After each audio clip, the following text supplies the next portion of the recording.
kulan wacan oo wanaagsan saaxiibayaal halkaad naga daawanaysaan waa Baawan Was Media wararkan maanta idinku hayno qodobadiisa waxaa ka mid noqon doona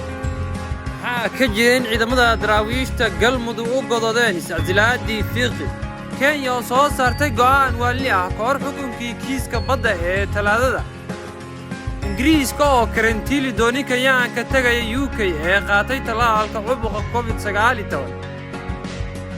daawadayaal ku soo dhawaada qodobadaas oo faahfaahsan ciidamo ka tirsan kuwa daraawiishta dowlad goboleedka Galmudug ayaa xalay godooday iyaga oo la wareegay kastamka cashuuraha lagu qaado ee koonfurta magaalada Gaalkacyo ee Galmudug kontaroolka ay ciidamada godoodsan la wareegeen ayaa waxaa ku sugnaa ciidamo ka tirsan booliska Galmudug hase yeeshee ay si nabad ah uga tageen markii ay yimaadeen ciidamada ka tirsan daraawiishta maamulka Galmudug wasiirka wasaaradda warfaafinta Galmudug Axmed Shire Falagale ayaa sheegay in ciidamada ay ka godoodeen mushaar la'aan ay ka cabanayaan kadib markii ciidamo kale ee Galmudug mushaarka u soo dhacay Axmed Falagale wuxuu kala fageeyay wararka la isla dhaxmarayay ee ah in ciidamada godoodka ka sameeyay gobolka Mudug iyo iscasilaadda wasiirka amniga dowlad goboleedka Galmudug sida uu hadalka u dhigay wasiir Falagale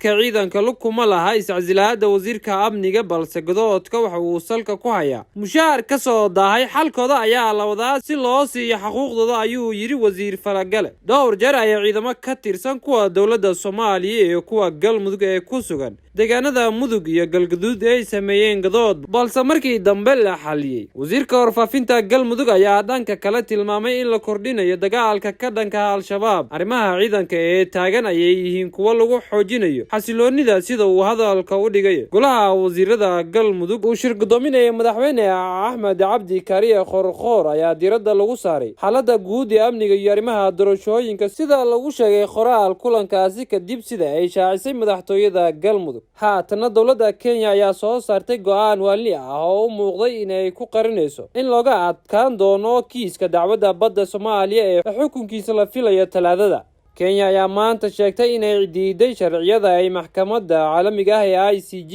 u haysato inay qaado kiiska waxayna sheegtay inay ka baxday maxkamadda kasokow inay ka baxayso ka qaybgalka kiiskani Kenya waxayna sidoo kale kula biiraysaa dalal kale oo xubno ka mid ah qaramada midoobay kala noqoshada aqoonsiga sharciyada qasabka ah ee maxkamadda ayaa lagu yiri bayaan ka soo baxay wasaaradda arrimaha dibadda ee Kenya wasaaradda arrimaha dibadda ayaa sidoo kale sheegtay in Kenya aysan aqoonsan doonin xukun kasta oo ka soo baxo maxkamadda qoraalka ayaa sidoo kale Kenya kaga cabatay in maxkamadda ay dhinaca u janjeerto isla markaana aysan ku habooneen in ay xaliso kiiskan Kenya ayaa sidoo kale qoraalkeeda ku sheegtay inay Soomaaliya tan iyo 1969 isku dayaysay inay ku xadgudubto xuduudiyaha Kenya waa sida ay hadalka u dhigtay Kenya ayaa bishii Maaj ee sanadkani qaadacday dhageysiga orahdii ugu dambeysay ee kiiska kadib markii maxkamadda ICJ ay diiday inay mar kale dib u dhigto dhageysiga dacwadda sida ay codsatay Nairobi haatana guddiga sare ee Ingiriiska ayaa galinkii dambe ee shalay ku dhawaaqay in ay Kenyaanka qaatay talaalka ka dhanka cudurka COVID-19 isla markaana doonayaan inay u safraan boqortooyada Ingiriiska looga baahan doonin inay iskarantilaan waxaa sidoo kale meesha laga saaray inay wataan shahaadada muujinaysa inay cudurka iska soo baareen ka hor inta aysan soo safrin wakiilka sare ee Kenya u fadhiya boqortooyada